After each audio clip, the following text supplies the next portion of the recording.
ज्या क्षणी तुमचे लेकरू घरातले विविध कार्यक्रम बाजूला ठेवून, गावातल्या विविध चर्चा चावडील्या गोष्टी बाजूला ठेवून या धर्ममंडपामध्ये येऊन 4 गोष्टी ज्ञानाच्या ऐकल, याच्यासारखं समाधान नाही बरं का. ज्या क्षणी तुमचं लेकरू म्हणाला आई मला माळ घालायची बरं का, ज्यावेळेस तुमची दीदी म्हणाल ना बाबा मला माळ घालायची बरं का, यासाठी भक्तीची परमोच्च अवस्था नाही बरं का. पण आपल्या सर्वांना माहितीये माणसाला पोहायला कधी जमतं, ज्यावेळेस त्याचं सगळं शरीर ओलं होतं. आपण म्हटलं आम्हाला पोहायला पण शिकायचंय आणि आमचं शरीर पण ओलं नाही व्हायला पाहिजे, असं नाही होऊ शकत माऊली. म्हणजेच काय तर तुम्हाला वाटतं ना की तुमच्या लेकरांनी तुम्हाला शेवटच्या श्वासापर्यंत प्रभू श्रीरामांसारखं सांभाळावं, तर त्यासाठी तुम्हाला काय करावं लागेल, तुमच्या लेकराला अशा धर्मबाटवामध्ये घेऊन यावं लागेल, त्यांना हाताला धरून यावं लागेल. खरं कौतुक आहे या थोर अखंड हरिनाम सप्त्याच्या श्रीराम कमिटीचं. त्यासाठी कारण काय, त्यांनी कीर्तनाची वेळ 7 ते 9 ठेवली. नाही तर अनेक वेळा 9 ते 11 कीर्तनाला फक्त वयस्कर लोक यायची आणि वयस्कर लोकांची खरी ज्यांना खरी घडण्याची गरज आहे ती घरामध्ये कड्या लावून टीव्ही बघत बसायची. राग नका मानू, पण खडकावर पेरणी केली तर उगवतं का, नाही. त्यासाठी सुपीक माती लागते. सुपीक माती कुठं घरी राहिली. पण 7 ते 9 आज कार्यक्रमाची वेळ आहे. या कार्यक्रमाला आलेली बहुतांश असलेली छोटी छोटी लेकरं असतील, युवा अवस्थेतील महिला असतील, मुली असतील, यांना या ज्ञानाची चांगली शाश्वती आज प्राप्त होणार आहे. तसं पाहायला गेलं तर हे ज्ञान आम्ही देण्याच्या योग्यतेचे आहोत का, याचाही एकदा विचार करावा लागेल. बघा बऱ्याच वेळा आपण म्हणतो लोका सांगे ब्रह्मज्ञान स्वतः कोरडे पाषाण. तसं नाही म्हणले. मी अनेकदा सांगतो अहो ज्या वेळेस तुमच्या ओठांवर एखादं भगवंताचं नाम येतं ना, त्या अर्थी तुम्ही 1000दा त्या भगवंताचं नामचिंतन हृदयामध्ये केलेले. ज्यावेळेस भगवंताबद्दल एखादा सात्विक विचार तुम्ही जगाला ज्ञानाच्या मार्गातून सांगताना, त्यावेळेस 1000 वेळा तुम्ही त्या सात्विक विचाराला जीवनामध्ये जगलेले, अन्यथा तुमच्या मुखामध्ये तो सात्विक विचार येऊच शकत नाही. आता ही कोणी म्हण लिहिली मला माहिती नाही, आमच्या तुकोबारायने तर नाही लिहिली महाराज. त्यासाठी काय पाहिजे, मनातली समर्पणता. आपण ज्या अवस्थेत ना त्या अवस्थेतून देवाचं व्हायला शिका. आपण देवाची भक्ती भविष्यावर ढकलतो. देवाची भक्ती करायची ना अजून लय वर्ष राहिलेवर आयुष्य. माता माऊली घेतलेला श्वास तोडल का नाही याची शाश्वती नाहीये. आता पण मी कीर्तनाला उभा राहिलो ना, प्रभू श्रीरामांचं दर्शन घेताना म्हणलं राम प्रभू हे कीर्तन पण इतकं जीव वतून करत माझ्या उभ्या आयुष्यातलं हे शेवटचं कीर्तन असेल, म्हणून माझा शब्द आणि शब्द तुमच्या हृदयापर्यंत पोहोचतो. असं नाही की आज इथं करायचे उद्या तिथं करायचे नाही. हे जगाला ज्ञान सांगायचं, तासभर लोकांसोबत जायचं, आपला प्रभाव पाडायचा आणि घरी निघून जायचं, यातलं मी तर नाही महाराज. माझ्या हृदयाचं एकच ध्येय, जेवढे ही चिमुकली लेकरे, या चिमुकल्या लेकरांच्या हृदयामध्ये आपल्या आईवडिलांबद्दलचा प्रेमभाव निर्माण करायचा. या लेकरांनी जीवनामध्ये कीर्तन कर नाही झालं, प्रवचन कर नाही झालं तरी चालेल, पण जीवनाच्या शेवटच्या श्वासापर्यंत आपल्या आईवडिलांना योग्य असा सन्मान द्यायचा, हा माझा शेवटपर्यंत. त्याच्या पलीकडे मला काहीच नको.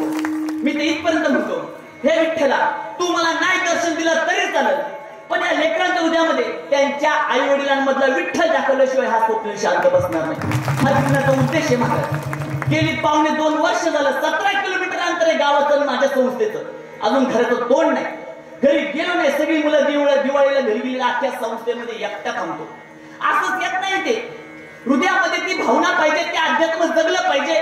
देवाबद्दल असणारं प्रेम कधीतरी देवाला एखादा व्यक्त केलं पाहिजे माऊली. आपण याला त्याला पाहून मग हात जोडतो नाही, याची काहीच आवश्यकता नाही.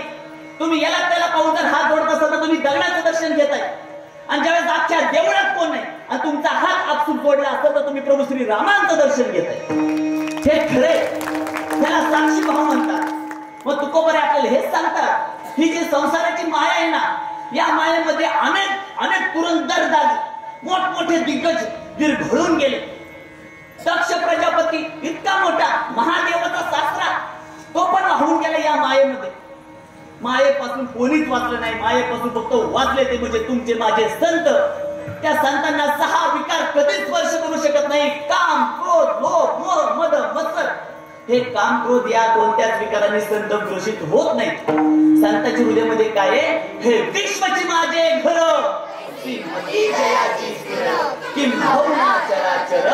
आपण माऊली सांगतात अवघं विश्व माझं घर आहे. आणि या भावनेतून प्रत्येक सजीवाबद्दल तुम्ही आत्मीयता, आपुलकी, जिव्हाळा बाळगताल तर संपूर्ण काळ अवस्थेमध्ये तुम्ही अध्यात्म जगताय, यामध्ये तीळ मात्र ही शंका नाही. पण आपण जर इतरांबद्दल द्वेष बाळगतो, इतरांबद्दल मनामध्ये कपट कारस्थान असण्याचा प्रयत्न करतो आणि भगवंताला जाऊन दर्शन घेतो, या दर्शनाला किंचितही अर्थ नाही. म्हणजे एखादा व्यक्ती असेल, पहाटे उठतोय, आंघोळ करतोय, सूर्य उगवायच्या अगोदर फूल त्या भैरवनाथाच्या चरणी जाऊन वाहतोय आणि शेतात जाऊन दुसऱ्याचा बांध करतोय, देव प्राप्त होईल का महाराज? देव काय करायला माहिती का? जो दुसऱ्याचा बांध करतोय त्याला त्याच बांधामध्ये उंदीर बनवून ठेवल.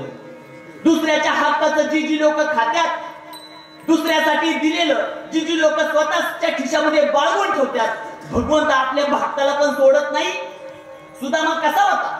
म्हणजे गुरुकुलामध्ये सांदीपनी ऋषींच्या जवळ शिकणारे भगवान कृष्ण आणि सुदामा सर्पण आणण्यासाठी ज्यावेळेस वनात जातात, गुरुमाता त्यांना फुटाणे देतात आणि ज्यावेळेस वनामध्ये सरपण घेतलं रात्रीची वेळ आणि मग तिथं डरकाळी वाघाची ऐकली, भगवान कृष्ण एका झाडावर चढले, सुदामा एका झाडावर चढलाय आणि त्यावेळेस सुदामाला भूक लागली आणि त्यांना सांगितलं होतं गुरुमात्यांनी कृष्णाला देऊन खा, तो सुदामा एकटा एकटा गपचूप खातोय.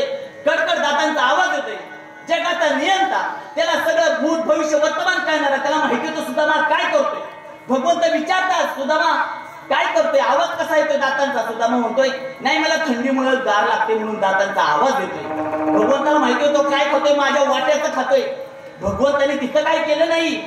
पण ज्या वेळेस सुदामा युवा अवस्थेमध्ये आला त्यावेळेस 18 दारिद्र्य सुदामाच्या घरी पण नांदलंय बरं का. मग अशा विपरीत अवस्थेतही सुदामाने या संसाराबद्दलचा मनामध्ये भाव व्यक्त नाही केला.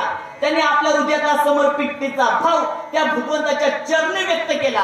आपलं उभं आयुष्य सुदामाने राहिलेलं भगवंताच्या नामस्मरणामध्ये लीन केलं. आणि ज्यावेळेस सुदामाची पत्नी सुदामाला सांगते की तुम्ही जावा, तुमचा भगवंत, तुमचा मित्र द्वारकेचा राजा आहे, त्याला जाऊन तुम्ही आपली व्यथा सांगा, ते आपले निराकरण करतील. सुदामा तिथं जातो. देवाचं तत्व समजून घ्या बरं का. देवाला कोणते भक्त आवडतात माहितीये का? यस्मानो दुजते लोको लोकोन्नो दुजते चयः हर्षामश भयद्वैर्मुक्त यह सचमे प्रिय. भगवंत म्हणतो, ज्या लोकांचा ज्या संतांना त्रास होत नाही आणि ज्या संतांचा लोकांना त्रास होत नाही असे भक्त मला सर्वर्थाने प्रिय. मग सुदामा एवढ्या सगळ्या अवस्थेतून भगवंताच्या ठिकाणी गेले. पण सुद्धा मला देव म्हणतात कशी परिस्थिती? सुद्धा म्हणतो चांगली आहे. आणि सुद्धा मला भगवंताचं मला काहीतरी वहिनीने दिला असेल ना. सुद्धा मला इकडे तिकडे लाजला, एवढं विश्व वैभव असणार भगवंताला आपण काय देणार आहे? पण सुद्धा माझ्या जवळ असलेले 3 मुठी पोहे भगवंताने ते आवडीने घेतले आणि पहिल्या घासात भगवंताने सुद्धा मला अख्खी पृथ्वी दान केली.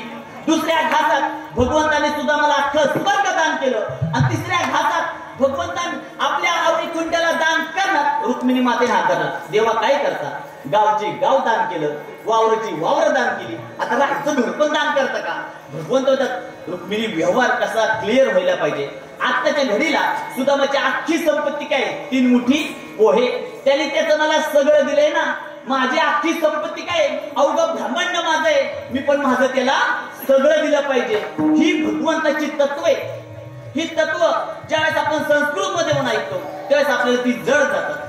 पण ज्यावेळेस बोली भाषेत समजतं, अरे भगवंताला वेगळं काही लागत नाही रे. आमच्या देवाला फक्त जीवन जगत असताना प्रामाणिकपणे जीवन जगलं पाहिजे, दुसऱ्याच्या हक्काचं नाही घेतलं पाहिजे, इतरांसोबत कायम सहायतेने जीवन जगलं पाहिजे. असं जीवन जो कोण जगतो त्याला कोण भगवंत म्हणतो.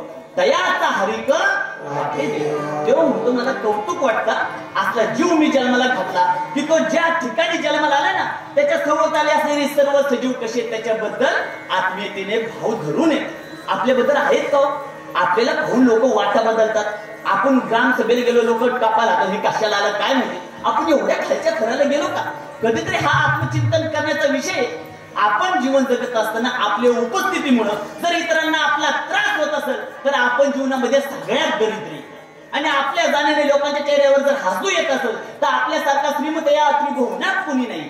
हे आचरण आपल्याला व्यक्त करण्याकरिता संत प्रेरित करतात.